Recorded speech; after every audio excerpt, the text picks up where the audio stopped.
que a gente fez, que a gente desenvolveu nos anos 90, assim, uma música que não estava nos circuitos comerciais. A Dois Sapos e Meio surgiu em 94 e em 96 foi o ano que eu entrei. Dessas lojas de discos que a gente frequentava, né? Coringa Mutantes, Colé Merma. E aí eu vi um anúncio lá, precisa de um baixista sem problemas.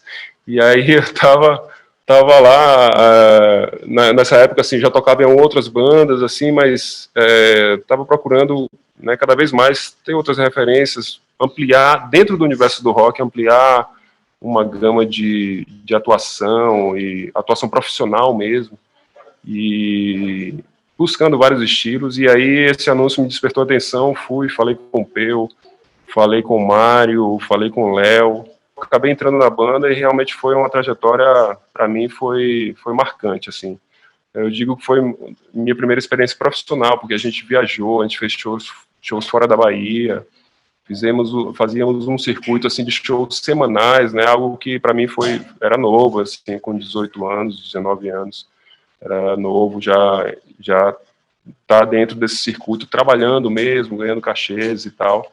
Foi um grande aprendizado, uma grande escola. Toda essa trajetória, não só na Dois Sapos e Meio, mas ter participado dessa cena rock, independente, alternativo, underground.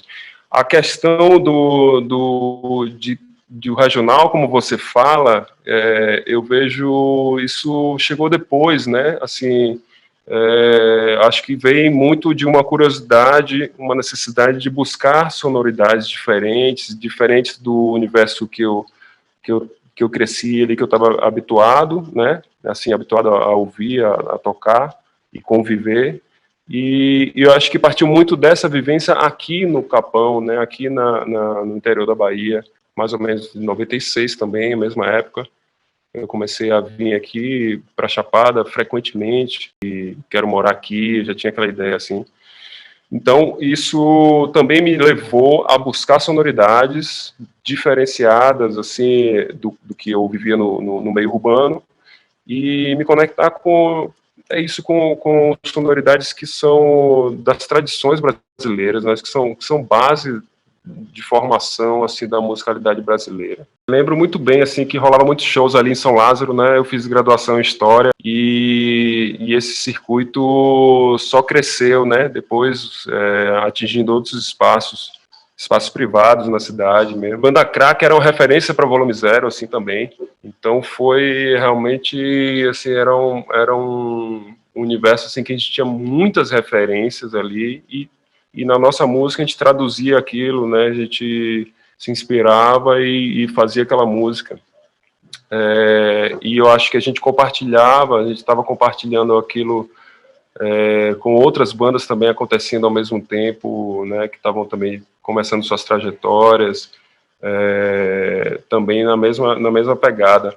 É interessante que rolava muitos festivais, né? Na época aí a gente se encontrava muito nos festivais, eram noites, assim, festivais que duravam às vezes um mês. Eu lembro assim, o Garage Rock tinha cada final de semana durante um mês, 2 shows por semana, dava uma dimensão muito grande de um panorama musical, fervendo mesmo assim, na cidade, né?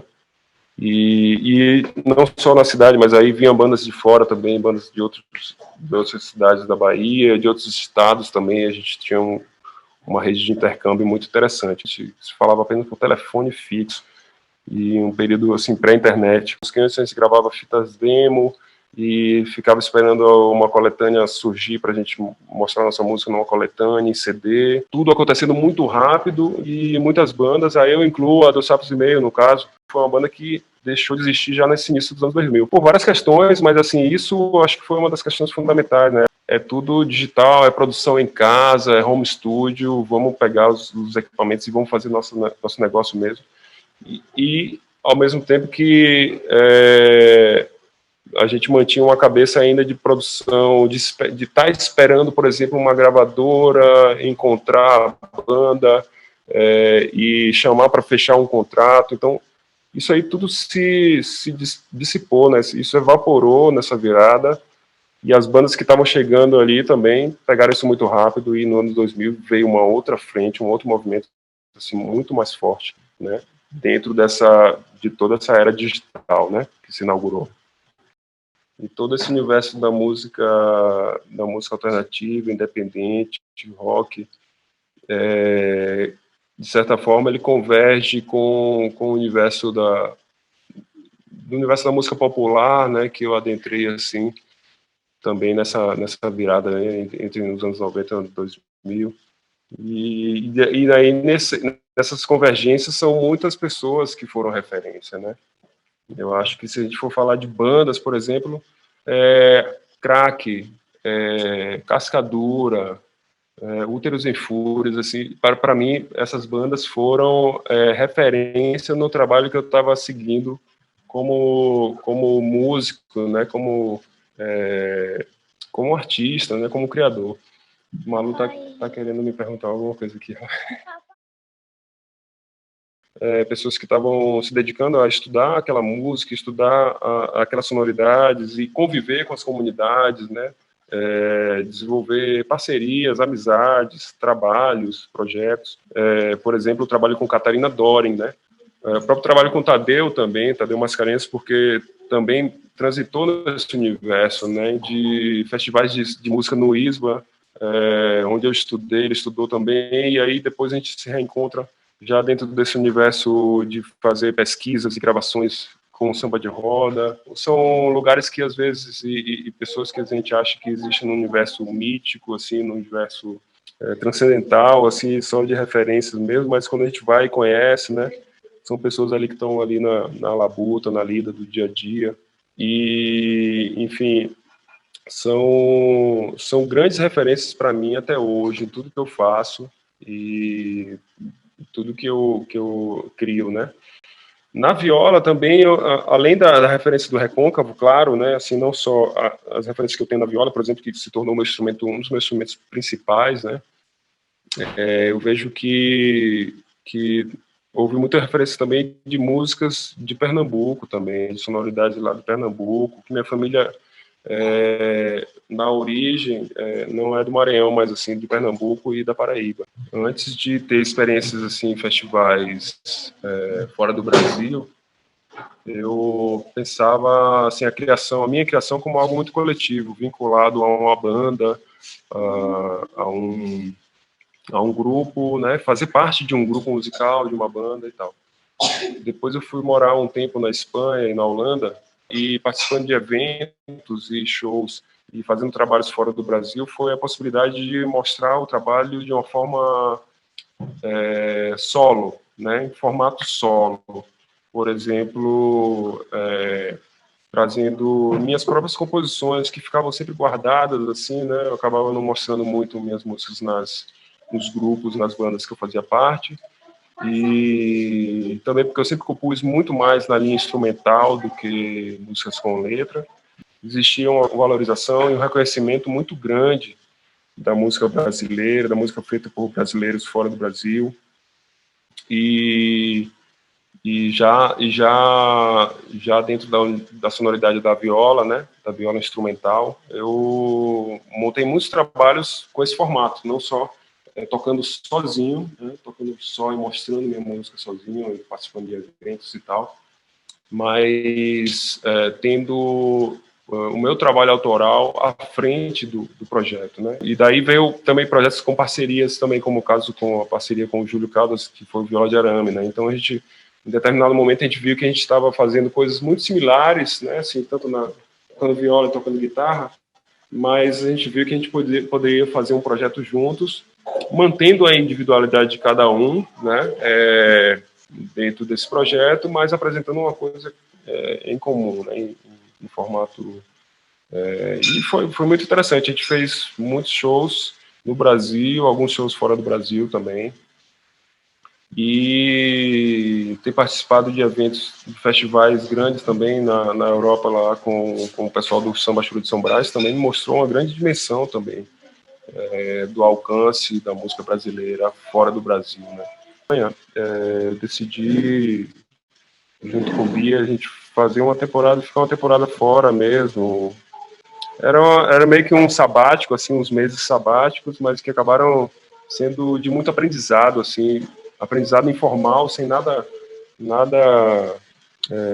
fixo, mas assim, aprendendo mesmo no dia a dia com as pessoas que faziam música, aprendendo música, no caso, né? Essa abertura, assim, para sonoridades africanas, né? No caso aí do Senegal, né? Mas que são muitas mais. E à primeira vista eu achava que não, assim, eu já moro na Bahia, cresci na Bahia, eu sei muito bem do que se trata, e na verdade nada disso. Então foi um momento assim de reaprendizado e de entender que era um universo muito maior do que eu imaginava, e de começar a entender isso de outras formas, né? E naturalmente assim reproduzir isso na música que eu fazia também, por estar envolto num ambiente musical, que é o caso aqui na Bahia. E isso se reflete muito mais forte, né? Quando você observa a vivência musical em comunidades na África, por exemplo. A música é central na mediação de relações entre as pessoas, né, na comunidade. Essa visão, assim, para mim, assim, abriu a cabeça de uma forma que eu não havia ainda sentido. Caminha por um olhar da música muito mais amplo do que a gente vê em qualquer academia, né, do que em qualquer curso.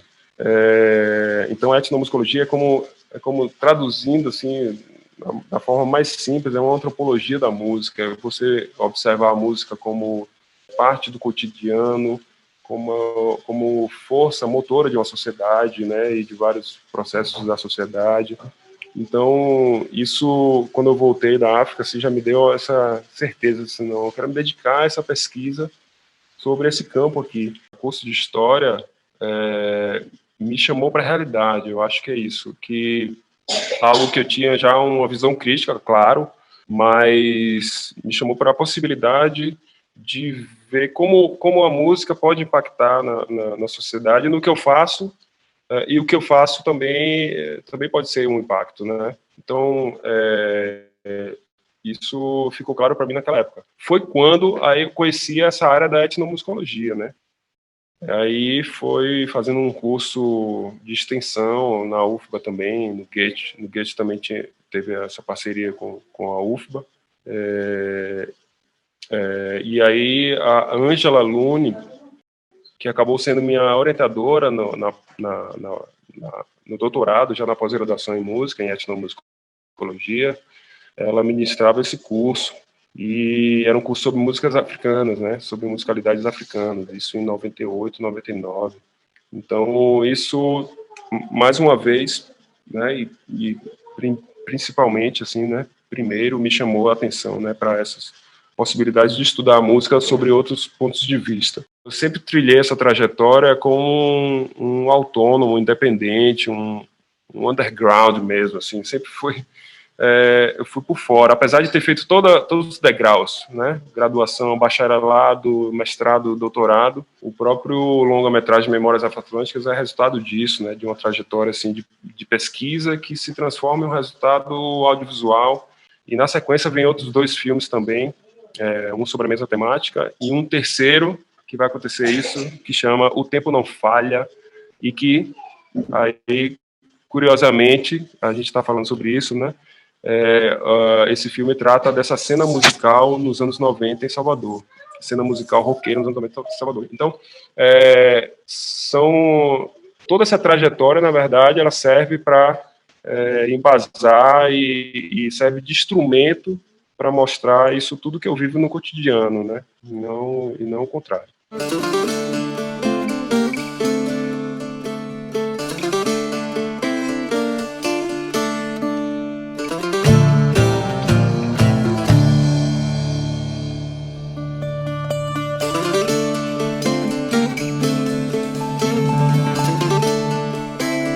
Traduzir a música em imagens, assim, isso sempre teve presente, né?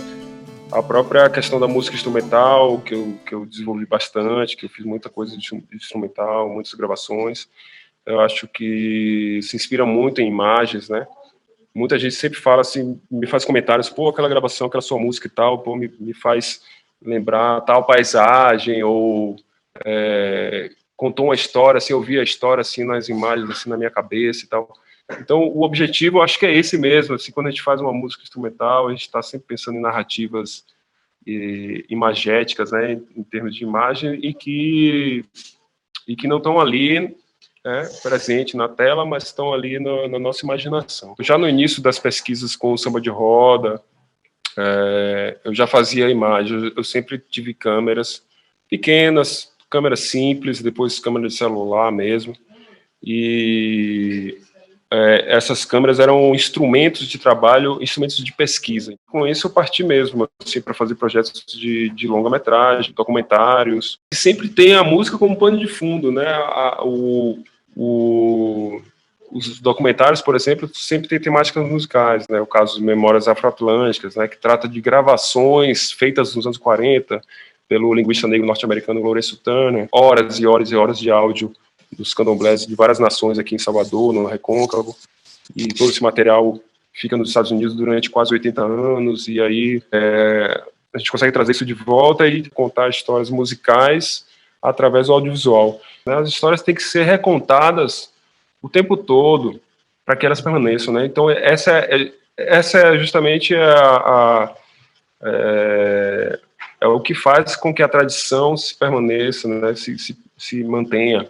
É que você continue recontando as histórias. É por isso que você vai lá para São Brás, por exemplo, e você passa uma tarde lá com o João do Boi, comendo marisco, tomando cerveja, e as histórias que ele conta são as mesmas que ele contava há 10, 20, 30 anos atrás.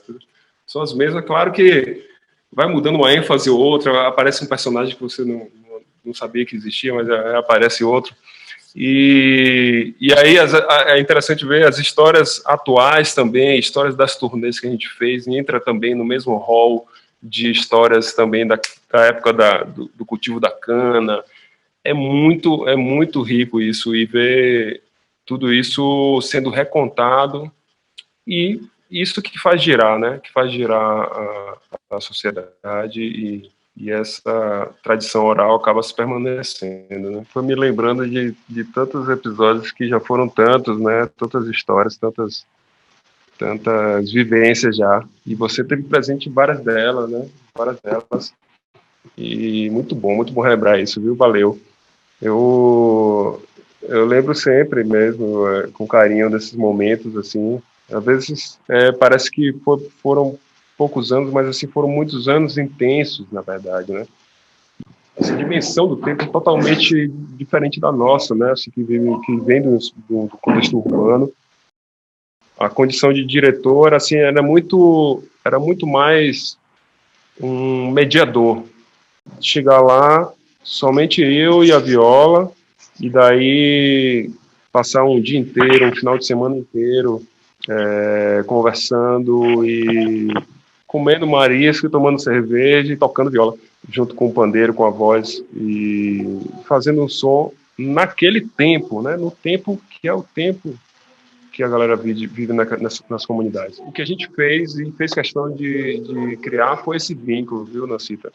A gente, junto com a plataforma de lançamento, a Casa das Máquinas, Catarina e outras pessoas também que foram muito importantes também nessa trajetória.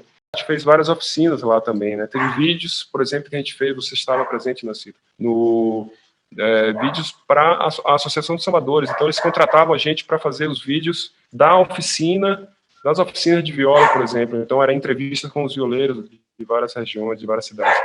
Então isso tudo foi muito lindo. E por quê? Porque a gente tinha esse vínculo, né? A gente tinha essa conexão e essa relação de confiança mútua, né? Entre mestres e a gente enquanto ali observadores, né? Observadores que estão ali com o equipamento. Outra coisa, assim, para finalizar, é que a coisa de gravar num lugar, assim, é sempre muito bom, sempre muito rico. Apesar que a gente fez coisas também em Salvador, né, na Casa das Máquinas, a gente fez várias gravações, foram feitas lá, né, trazendo os grupos, mestres lá para Casa das Máquinas.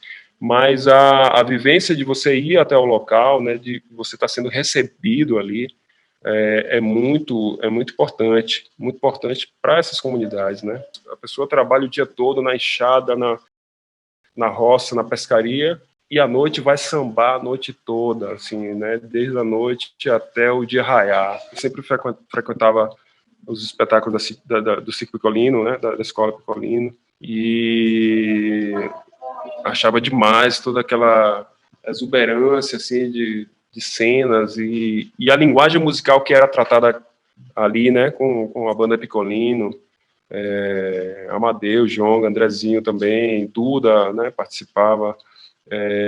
Isso para mim era uma referência. Assim. Depois, com algum tempo depois, eu participei de alguns espetáculos. A Amadeu me convidou para alguns espetáculos. O Guerreiro, eu acho que eu fiz uma participação ou duas no Guerreiro. E depois também a gente montou espetáculos nossos, né? Já com Bia, né? E também com as fulanas. A gente fez espetáculos onde eu fazia direção musical, tocava baixo, junto com Bife, Batata. E esse do Caetano, com a sua direção musical também, Nacita, foi meio no susto, mas assim, dentro dessa perspectiva do improviso, né, de você estar ali dentro da cena, do número, né, e ao mesmo tempo traduzindo aquilo ali musicalmente, ele respondendo ali, né, com a banda ao vivo tocando. Isso para mim era fascinante. Eu tive essa experiência na gestão pública, né, entre 2011 e 2015, na Secretaria de Cultura do Estado da Bahia, na gestão de Albino Rubim. E eu tive à frente da coordenação de música, né, nessa época. E foi um convite que eu aceitei assim meio reticente, assim, eu sempre tive do lado, né, de cá, né, assim, dos artistas, dos criadores, produtores. E de uma hora para outra assim fazer parte assim de um ambiente de gestão pública, né, da máquina pública, e foi muito interessante, foi muito rico para mim, não só entender a produção musical, né, do meu ponto de vista de produtor, mas entender a demanda, né, o que cada artista no âmbito da música, né, o que cada artista vive, né, vivencia. Viajamos muitas cidades, assim, tipo, mais de 50 cidades, ouvindo, fazendo escutas e dialogando e recebendo propostas, né, assim, e essas propostas faziam parte dos planejamentos. Eu acho que isso foi para nós, assim, para mim, o grande aprendizado de trazer essa escuta, né, de trazer esse olhar que vem da ponta e trazer para a área da gestão, assim, para quem está propondo as políticas públicas, né? Então, desde então, eu tenho bastante esse trânsito, né? Esse olhar, essa visão, trago comigo. Muito forte ainda também na cultura popular da Bahia, na cultura popular musical da Bahia, né? Esse papel das filarmônicas como uma escola de música, como um centro de aprendizagem musical nas cidades pequenas, no interior do estado. Nancita bem lembrou dessa gravação que ela acompanhou lá, acho que foi a primeira, né, Nancita? Que foi com o Zezinho, e a gente foi gravar lá no quintal da casa dele, lá em São Francisco do Conde, e Zezinho da Viola, né? E isso era uma participação dele para o disco do Viola de Arame. Ele gravou nessa faixa, e o soundscape lá, tá todo lá, né? São as galinhas ali em volta, assim, são duas violas e galinhas, e pinto, né, também. Então, tudo isso faz parte da música, né? A música começa com piu, piu, piu, os piados. E aí, e vai, e tem conversa, tem bate-papo. É como se fosse um documentário musical, ó, somente sonoro, né? Sem imagem nenhuma. Então, ele começa, ele conta história, conta caos, né? Conta a história, um pouco da trajetória da vida dele, um pouco do que ele pensa, e intercalado com a música, né? Essa sensibilidade com o contexto musical que é o mais importante na hora não importa muito que local você vai gravar, né? Mas se você tem um contexto ali favorável, se você tem a atmosfera ali que você criou ali, né? Com aquele núcleo familiar, aquela comunidade, tudo acontece. Várias janelas que a gente abre nesse universo digital que a gente transformou nossa vida, e é natural isso. Então, mas a coisa de insistir, de resistir e de ter essa resiliência, isso aí certamente, claramente, isso vem do underground para mim, dessa vivência, e que era bater cabeça mesmo até conseguir, né? Prazer mesmo participar de qualquer iniciativa aí com vocês, e é isso, a gente se encontra aí pelos palcos, né? Ou estúdios.